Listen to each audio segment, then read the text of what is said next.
use as much organic techniques as I can. So I'm not fully on one side or the other of the spectrum, so I'm going to try and give you, as balanced of a presentation as I can and kind of just make you think. Okay, so first of all, we can talk about our definition. So what is a GMO? So the literal thing that GMO means is genetically modified organism, which is just in its pure words. People often use this in a confusing way. They'll often say, everything's GMO, everything's been modified, which is kind of sort of true, which we'll talk about later on, but not completely accurate.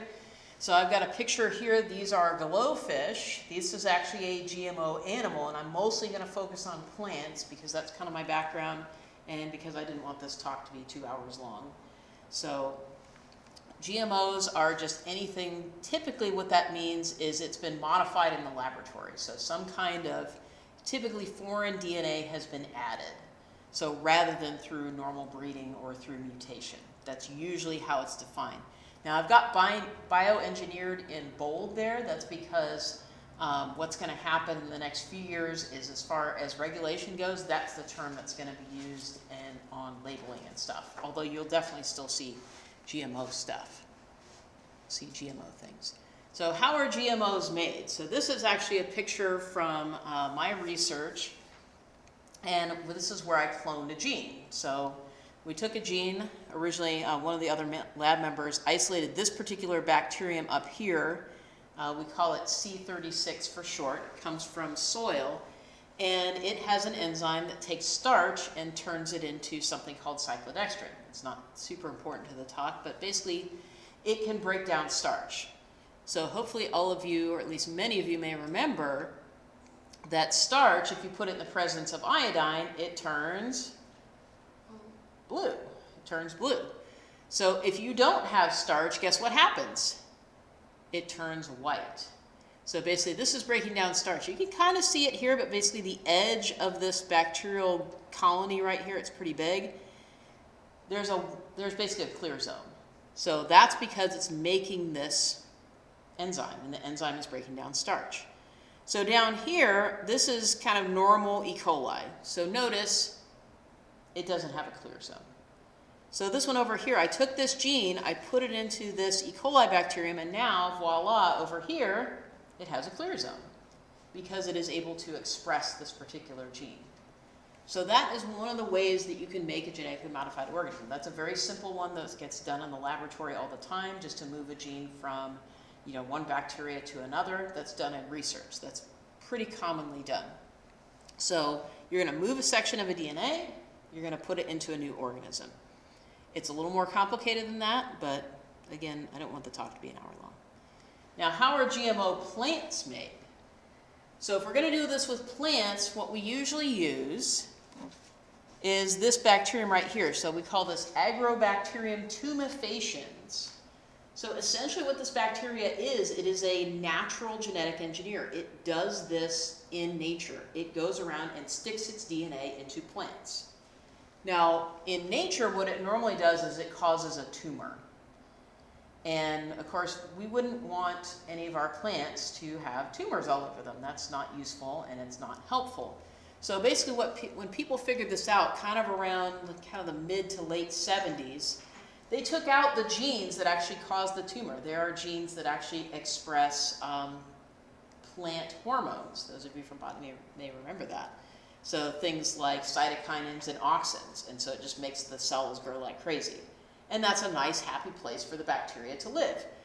For us, that's not good. So we take those genes out. We call that, sometimes it's called a disarmed TI plasmid. And then you can take any gene that you want and put it into that same plasmid. That's a piece of DNA. You put it back into the bacterium, and the bacterium will insert that DNA into the plant.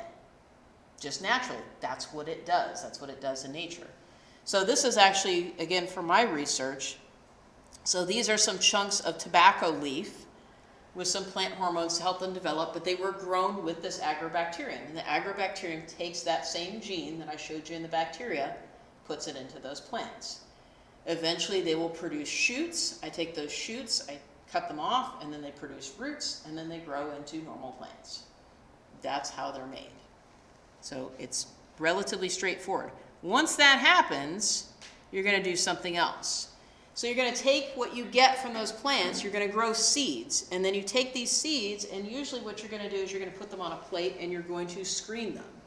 So you're going to characterize each transformation event. So when this happens in an individual plant, this has to be studied and characterized. So whether you're doing this for research, whether you're eventually maybe going to put this into, say, a crop, something that might be released to the public, you have to go through this process. So in this picture right here, I'm showing you basically these are all the seeds of this particular line. These are actually lots of different lines that I'm checking to make sure that they have this trait or not.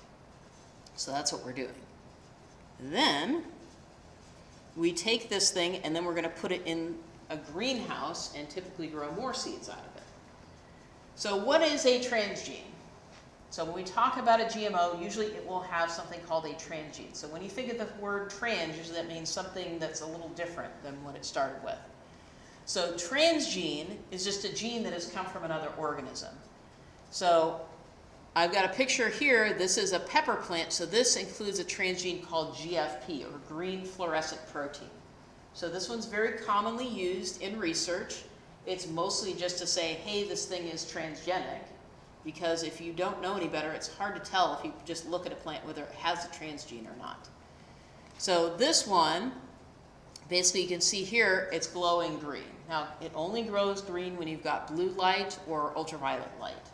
But that's an example of a transgene. So this over here, these are my transgenic tobaccos. So basically when I got from the first group of plants, I would save seeds. Now notice, if we look at these plants, what do they have over top of them? They have bags. Why would I put bags over top of my plants? Does it have to do with sunlight? Yeah. Has to do with sunlight? Well, it could. Cross-pollination? Yeah, cross-pollination. So we've got each of these as a separate line. So I want to keep those separate. So we're basically forcing them to self-pollinate so then I can test these lines. So we don't want them to cross-pollinate with things that are not transgenic, but also we don't want the different transgenes to cross-pollinate with each other. So I save seeds from these and then study them. That's basically where we go. So hopefully everybody knows, but if you don't, what is a gene? A gene is just a piece of DNA that makes RNA. Sometimes they just make RNA, but most of the time when we're talking about a transgenic organism, they make a protein. So the thing to remember is that when we're thinking about proteins, DNA, and RNA, this is stuff that we eat every day. So if you eat a piece of lettuce, you eat lettuce DNA, you eat lettuce RNA, you eat lettuce protein. That's normal. This picture right here is actually from our biology lab. This is actually purple onion.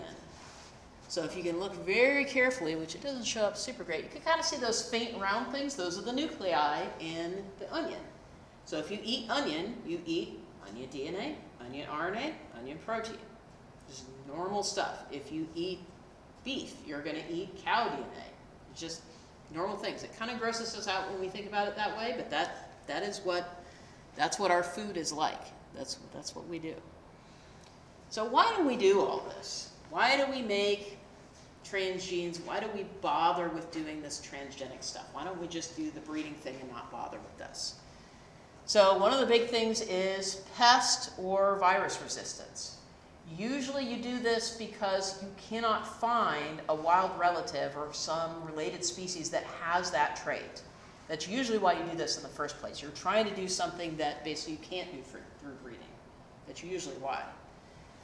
You can also have antibiotic or herbicide resistance. One of the things you can use these for are selectable markers, basically to be able to test to make sure your organism is genetically engineered.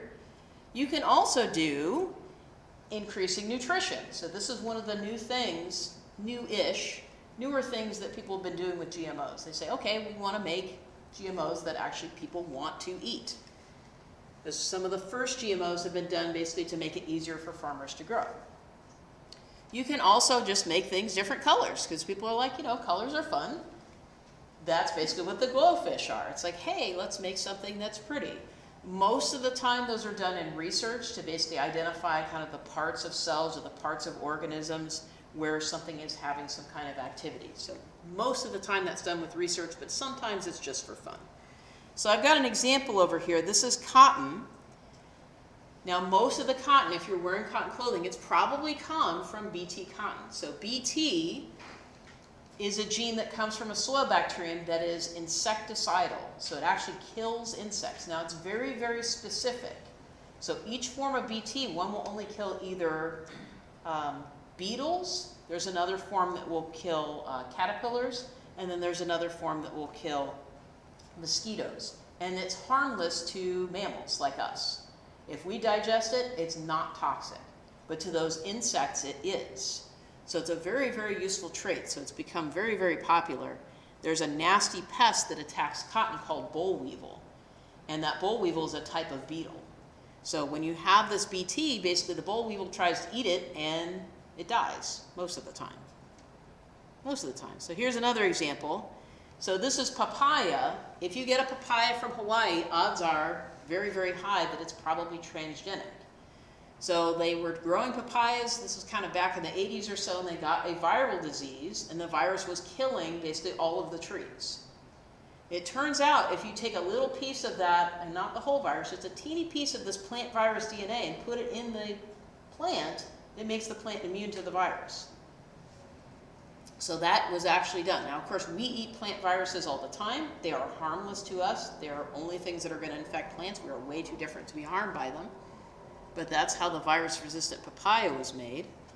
And then, of course, the most common one, if you're going to look around here in a few weeks, we're going to have soybeans, we're going to have corn. Many, especially soybeans, are herbicide resistant. They're herbicide resistant because if you think about soybeans, they only get about 2 or 3 feet high. So they maybe get knee high. And that means that they can't shade out the other plants that are growing. So you really have to worry about weeds. So somebody figured out, it's like, well, maybe if we just make the soybeans not affected by the herbicide, we spray the herbicide and what happens? The weeds die and not the soybeans. And we go, hey, this is pretty good. What did we have to do before that? Test it? You could test it. Basically, the only thing you could do was basically go by with a plow and basically plow between the rows. So you had to use lots of CO2, lots of energy, lots of time to basically kind of uproot weeds, or just hope for the best. There were also some herbicides that were selective, but a lot of those were actually fairly nasty compared to what we use now. Okay, so how are these things regulated? I think a lot of people don't know that these are actually super, super regulated crops. So I've got a picture, I grabbed all of these. These are pretty much the GMOs that have been, GMO plants that are around today. So basically you have sugar beets, corn, papaya, soybeans, some apples, although the apples are, it's showing a red apple, but the ones that I know of are kind of greenish and they're not very common in the market.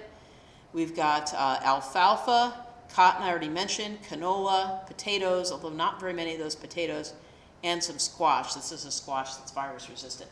And that's pretty much it as far as what has been approved.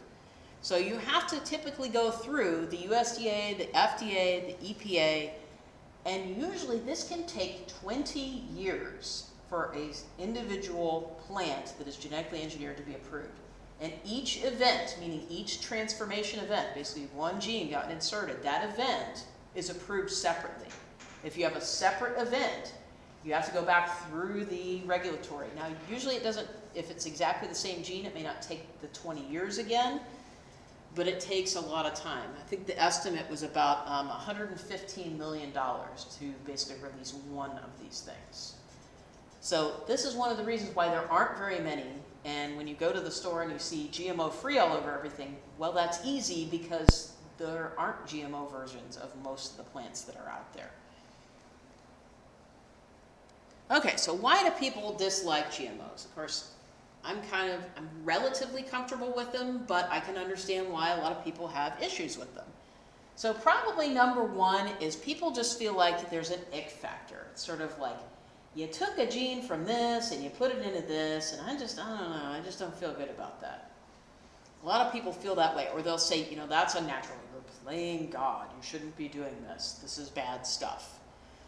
Some people also have health and safety concerns. It's kind of this GMO, anti-GMO, no GMO has kind of been lumped into, oh, it's organic, it's non-GMO, oh, it's good. And people are sort of like, oh yeah, I shouldn't do that, it's bad. Other people will say we've got these big agribusinesses, these big companies, they're multinational and they're taking over our food supply. Other people will say, hey, are there some kind of environmental concerns? Are we worried about, are these going to damage the environment? And I'll talk about each of these and kind of what levels of legitimacy they have. And I'm not saying that they're all illegitimate. So first thing I can say is, what do we define as natural? So we're thinking about plants. If you go to the grocery store, in the bare sense, nothing there is, air quotes, natural. It's all been bred. So here we've got apples. So these are the wild apples. These are about the size of a marble. They're not quite as hard as a marble, but they're very sour, they're very bitter, they're not very nice. So you can put them together, and basically people bred these, and you ended up with this, which is kind of like the quote-unquote semi-wild apples. And then with selection, you end up with this that you would get at the grocery store. So would we say, is this natural? It's like, well, maybe. It kind of depends on what your definition of natural is. It took thousands of years. Some people say, hey, that's perfectly fine. We're comfortable with that. But then we could also talk about this. So this is maize or corn. So over here on the left, this is similar to the original version of this called teosinte. And teosinte is this kind of multi-stem, funny-looking grass that grows in kind of southwestern Mexico that really doesn't look much like corn. So over time, mutations occurs, people selected them, and eventually you get to something like this. And if you look at this, this looks nothing like this. And functionally, it's very, very different also. These things have fruit cases that basically, if you tried to eat them, they would break your teeth. So not very fun stuff. So we say this has been modified for a long time. So a lot of people will say genetically modified. Well, everything's been genetically modified, which is why the bioengineered might be a better term. So here's another example. So we've also been intentionally mutating crops, and this is legal. These don't have to be regulated at all. So if you can see this, it's got a little atomic symbol, because this was, of course, in the 1950s. Everybody was obsessed with everything atomic. There's actually something called atomic gardens. So they'll take the seeds, and you can actually still do this. You take the seeds, you expose them to like a cobalt isotope, and basically intentionally irradiate them and plant them, and hey, let's see if anything useful pops up. It's kind of like traditional breeding. It's just you're speeding up the amount of mutations that you're getting. That is not regulated at all. You can make mutation-bred seeds, and basically you don't have to go through any of that regulation. That regulation is only for GMOs. Now that's just from the seeds. So also, you can have natural mutations. So we've got all these beautiful colors. Now the nice thing is plants are really good at making lots of different colors. So here we've got different cauliflower varieties. I went to Sam's Club not long ago. They actually made a mixture of these things. They're delicious. Cauliflower themselves are very weird. They're very, very mutated plants from their kind of original form. Because if you think about it, having this big, bulky, tasty thing on the top of the plant, you can imagine if a goat or a sheep or a wild animal came along, that would just be gone pretty much immediately. So this one right here, we've got this crazy strawberry tomato. We've got these sweet potato varieties that are different colors. Carrots are the same way. The wild type of carrots is actually white. You can get carrots that are purple. You can get carrots that are orange. Orange is not the default version. That's not the wild version of carrots. Wild version of carrots is white. Why are carrots orange? Because they were bred in the Netherlands and their favorite color is orange. So orange kind of became a thing. So also we could say, okay, well that's all good, but that's mutations, that's breeding within species. Moving stuff between species, that doesn't happen in nature, does it? It does. So nature does this sometimes. This is a whole term called horizontal gene transfer. So especially when you're thinking about single-celled organisms, they do a lot of that. But it can even happen with multicellular organisms, and I've got some examples here. So right here, these aphids are this color because they've actually picked up a gene from a fungus. So that's pretty weird. So remember that natural genetic engineer I talked about earlier? This is what it makes. So this has actually inserted genes into this plant. This is what it does. It can do this with lots of different plants. In fact, we've learned later on that some of our varieties of sweet potatoes actually already had pieces of agrobacterium in it from thousands of years ago, long before people were genetically engineering anything and using agrobacterium. So we also figured out that ferns actually have part of their photosynthetic makeup actually comes from hornworts instead of just from ferns. So there's a lot of weird stuff can definitely happen over long periods of time. So we say, well, is it natural? So the other thing we can ask, are GMOs unhealthy? And at least by the FDA definition, one of the things that you have to show is that they are substantially the same. You can't have a GMO that has an altered nutritional profile, at least that's worse. You can make things that are better. So you may have been paying attention. I showed you that picture of kind of a purple tomato. And this purple tomato is genetically engineered. And you say, why do we have to genetically engineer a tomato when we have purple tomatoes? So if you look here, this purple tomato is purple all the way through. Any of the non-genetically engineered purple tomatoes only have that purple just on the skin. It's only on the skin of the tomato. That purple color, that's not like a dye. That is anthocyanins. And anthocyanins are actually an antioxidant. So they're thought to be anti-cancer. So they made this tomato intentionally basically to give them as much antioxidants as blueberries, so that you can eat these tomatoes and basically get the same health benefits as eating blueberries. Because personally, I would rather eat blueberries than cherry tomatoes, but some people don't like blueberries or may be allergic to them. So you could also make tomato sauces out of this. So there's never been any evidence that they have any direct big harms for humans or the environment, and some of them are actually made to be healthier. So definitely not any evidence for being unhealthy. So some people have also said, well, aren't GMOs like the chemicals in the 1990s? I've seen this, or in the 1960s. People will say, okay, but we don't know about these. Well, what if it's doing something long term? So what I've got a picture of up here, this is actually what I worked on during my PhD. These are called PCBs. So these were made, this is basically an oil that doesn't burn. And it has these bonds here, these carbon chlorine bonds, and those are really, really strong bonds. Those are what we sometimes call xenobiotic. Does anybody know what the prefix xeno means? The same prefix as xenophobia. It's like fear of like strangers, fear of foreigners. This is xenobiotic is a compound that is foreign to life. So things that basically living organisms don't really make, or at least they don't make very often. Something that organisms don't get exposed to. So bonds like this are things that organisms are not going to be familiar with. So that means that they're very resistant to degradation. They don't go away. So this is the concept of a, quote, forever chemical. Basically, they don't leave. Whereas a GMO, it's got proteins, it's got nucleic acids. Now, are those things that living organisms are familiar with? Yeah. And DNA is DNA. Chemically, it is the same. It doesn't matter what organism you get it from. It's the same. RNA is the same depending on it doesn't matter what organism you have it from. Same thing with proteins to a large degree. So DNA and proteins, they can decompose easily. We have lots of enzymes that chop up proteins. We have this whole group of enzymes called proteases. So in general, they don't stick around. And even if you had a protein that would stick around, that's something you would pick up in testing. You'd say, okay, this protein doesn't decompose well. We're probably not going to engineer that into a plant. That's not something you would want to do anyway. So we eat this stuff. It's in unprocessed foods. It's very well kind of understood. So you can go from a protein, it's chopped up into a polypeptide, you get tripeptides, you get amino acids. You can turn those back into proteins that you eat.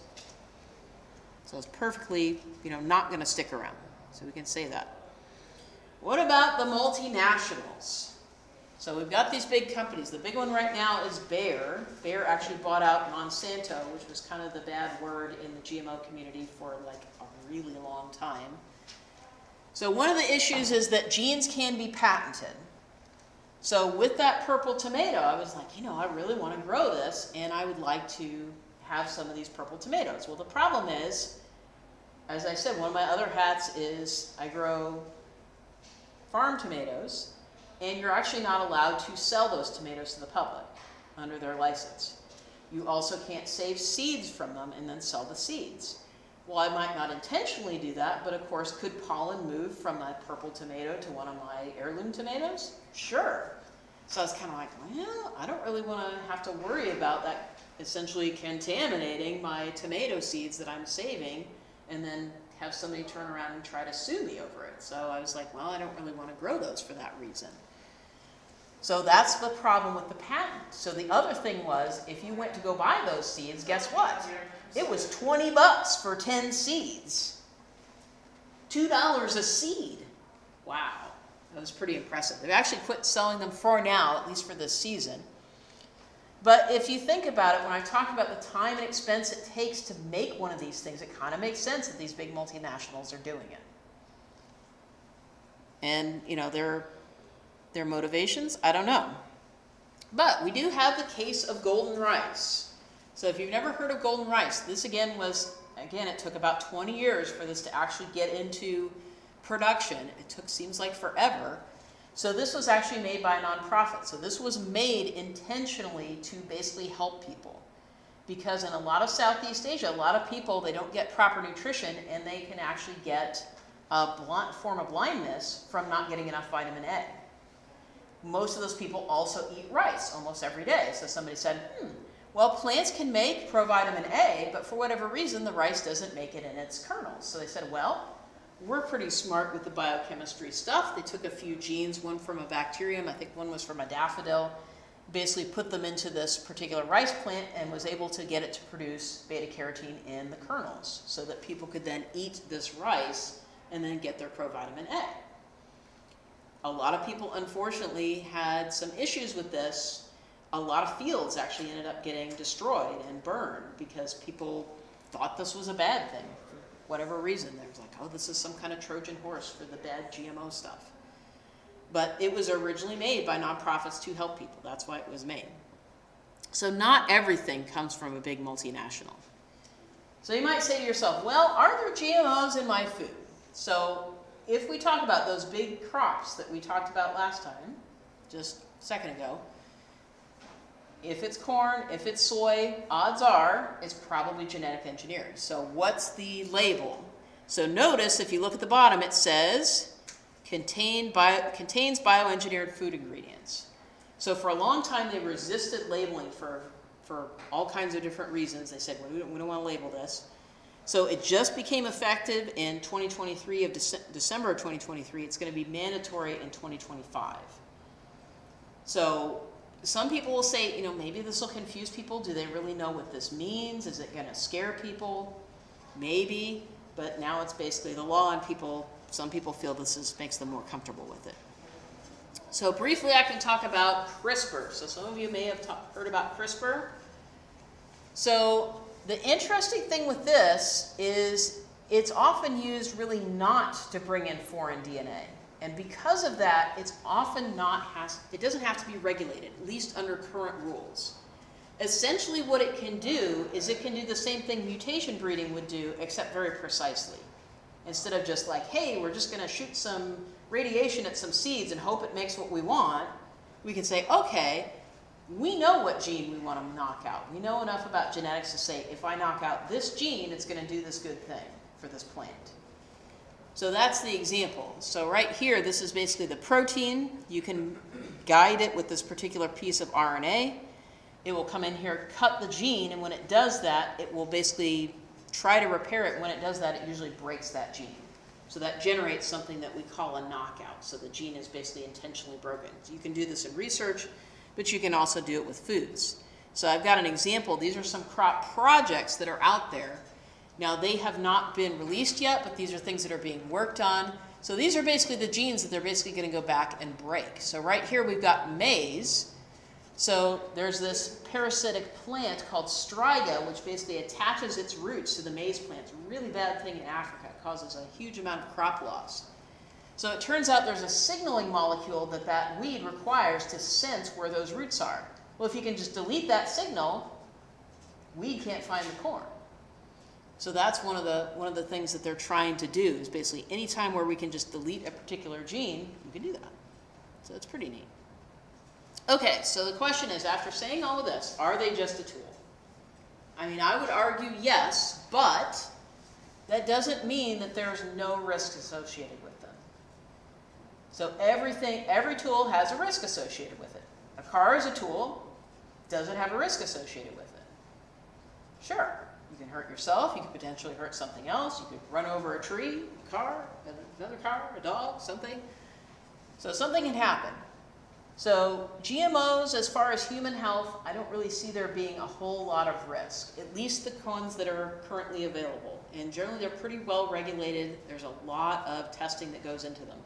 From the general principle of, am I worried about things that are basically, in some sense, more natural because they are using DNA and proteins? To me, that's a lesser risk. There are some environmental risks out there. One of the big things is you could have genetic swamping of one plant versus another. So if you have, for example, a genetically engineered or just a regular crop and a wild relative, it could actually produce so much pollen that it can actually essentially genetically wipe out, in a sense, that species. You would still have something, but it would be mostly crop plant.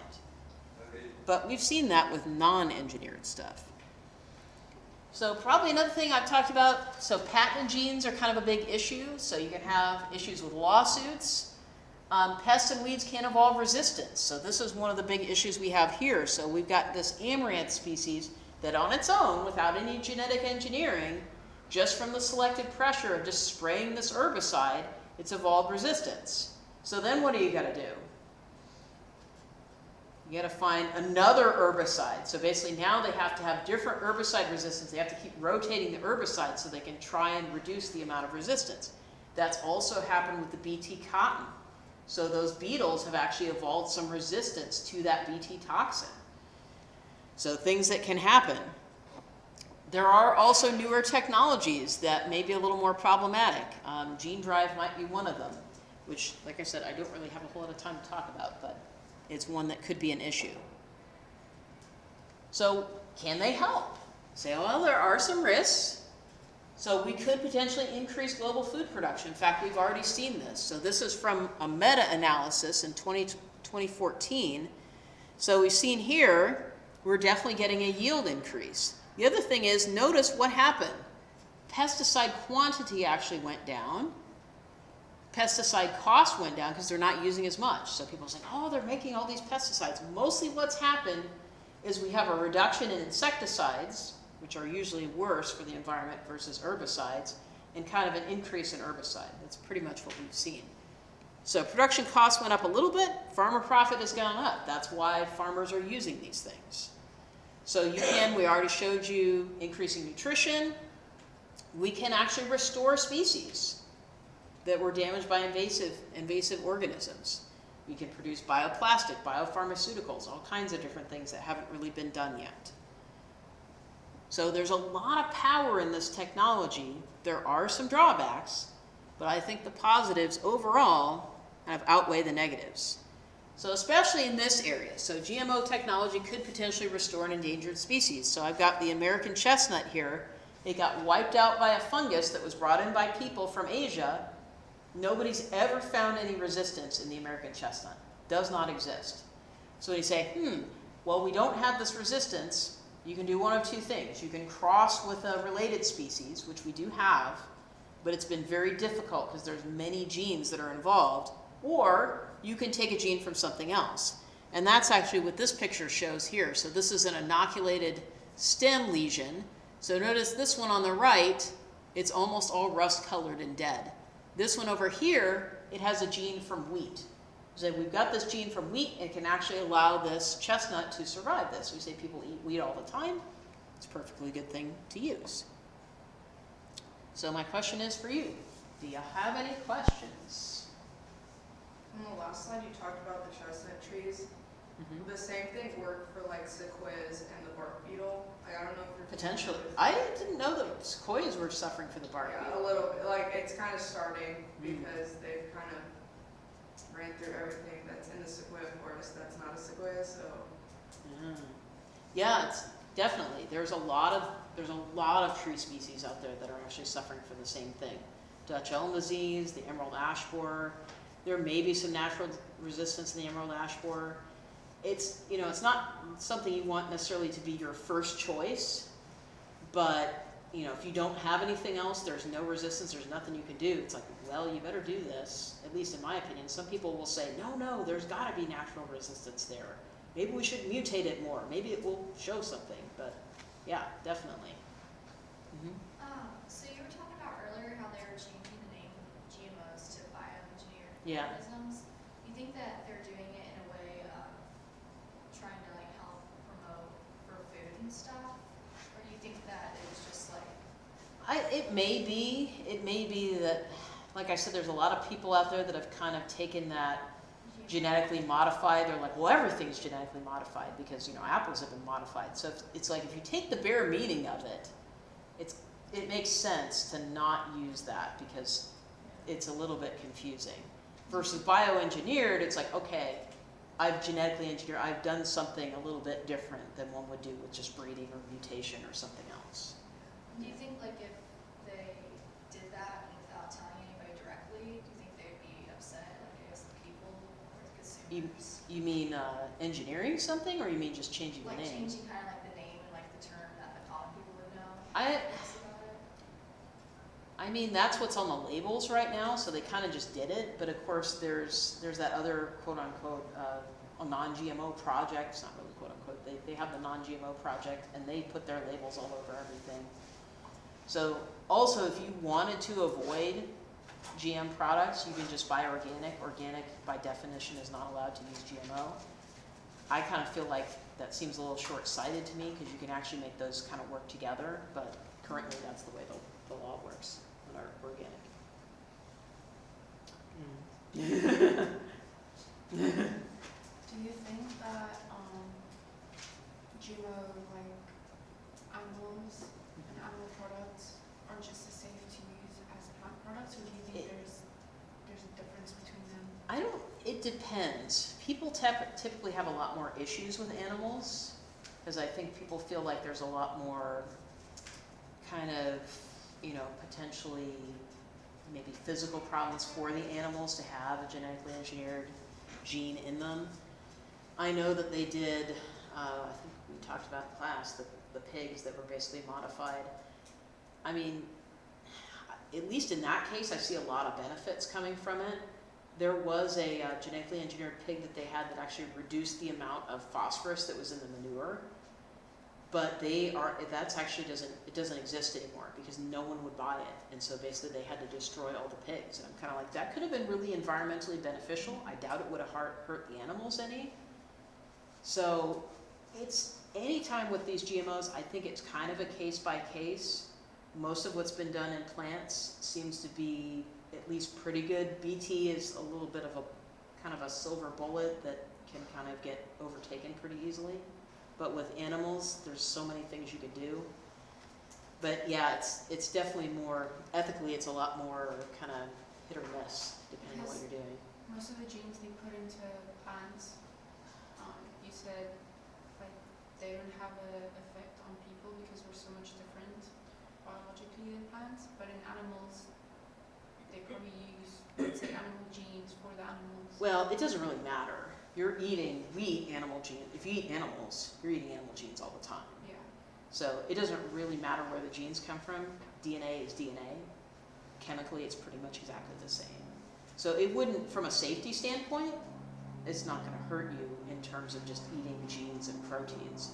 Unless somebody, you know, if you engineered something that was a medicine and then you ate the thing that was supposed to be a medicine, that might be different. But otherwise, no, I think it would be okay.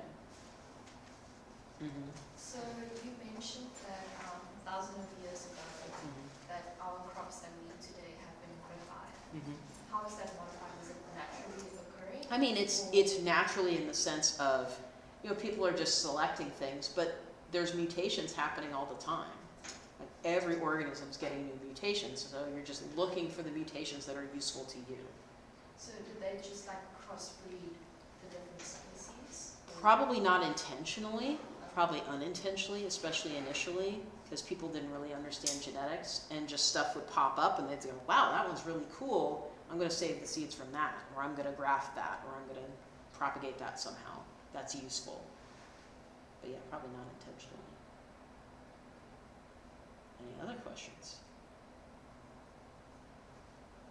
I have a question. Okay. I don't know if you know the answer. Back in the 50s, Uh-huh. when they were irradiating plants, did it make the plants radioactive, or were they only using it to trigger genetic mutations? I'm pretty sure the way they did it, I think they were mostly using gammas, so I'm assuming that would just go right through it. I guess if it was an alpha particle, it might actually stick in the plant, depending on how it worked. Well, So I would think not. That's mostly what they're trying to do, is to just make changes in DNA and then screen for it. I mean, we still do that sometimes, just make a bunch of mutations and like see what comes out. But that's not genetic engineering, that's mutation breeding. yeah. But anytime you expose something to radiation, it becomes radioactively hot. And I'm not sure that's true. It depends on what it is. Because it's like if you get Interesting to look up. an X-ray, I mean, you don't become radioactive. Well, it depends on how long you were exposed to. True. But I think if they're irradiating seeds, I mean, you'd essentially be giving them an X-ray. Because if you put them in there for very long, guess what? You're going to be dead. Then it's like, well, I tried to do mutation breeding and everything's dead now. They're radioactive and they're dead. But yeah, that's a good thought. I don't think so off the top of my head, but I'd probably have to do more research to be 100% sure. Just curiosity. Okay. Anybody else? No? All right. And just before we leave, you know what this is? No, that's a petunia. It is a bioluminescent petunia. That's not GFP. It actually uses some genes from a fungus, and it actually glows in the dark. You don't have to shine a light on it. You can buy those, and I really want one. Because I don't grow any petunias. I don't grow petunias, so I don't have anything for it to cross-pollinate with. So,